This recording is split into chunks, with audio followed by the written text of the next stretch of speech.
আমি মনে করি এই আওয়ামী লীগ বিএনপি যারা করে তারা সবাই ধর্ষকের সমর্থক, খুনের সমর্থক, চাঁদার সমর্থক, দখলদারি সমর্থক।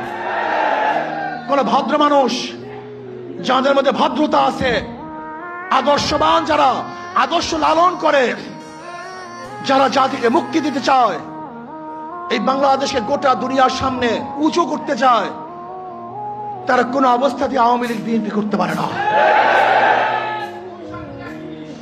আজকে আমরা বিবেক হারা হয়ে গেছি। যারা সাংবাদিক তারা বিবেক হারা, যারা বুদ্ধিজীবী বিবেক হারা, যারা প্রশাসক বিবেক হারা। এই বাংলাদেশকে নতুন ভাবে করতে হবে,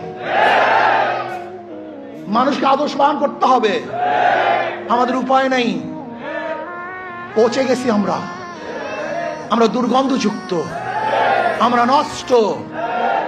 এদের সাথে যারা মিলবে তারা দুর্গন্ধযুক্ত হয়ে যাবে, সংক্রমণ ব্যাধি হয়ে গেছে।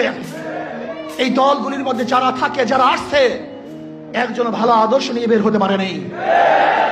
আমার যুবক বন্ধুকে বলবো, আদর্শবান হও, নীতিবান হও। এই দেশকে বিনির্মাণ করতে হবে, এই দেশকে গড়তে হবে, মানুষকে আশ্রয় দিতে হবে।